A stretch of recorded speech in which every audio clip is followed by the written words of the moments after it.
ఆ సినిమాలో డైలాగులు హిందీ డైలాగు రామారావు గారు నాగేశ్వర గారు చెప్తే ఎలా ఉంటుందని చెప్పి ఆ రోజుల్లో స్టేజ్ మీద చేస్తుంటే కె విశ్వనాథ్ గారు ద గ్రేట్ డైరెక్టర్ ఆయన చూసి ఆయన నన్ను పిలిచి ఈ పేరు ఏంట్రా అని అడిగారు.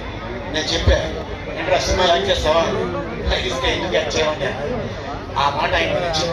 అంటే వీడు ఎంత చురుగ్గా ఉన్నాడు, ఎంత చాలుగా ఉన్నాడు, డెఫినెట్గా వీడు మంచి ఆర్టిస్ట్ అవుతారని చెప్పి నాకు ఫస్ట్ సినిమా కృష్ణుడు పేరమ్మ అనే సినిమాలో నేను యాక్ట్ చేశాను.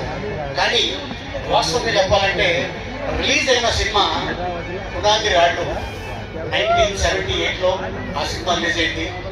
79లో ఈ కృష్ణుడు పేరమ్మ అనే సినిమా రిలీజ్ అయింది.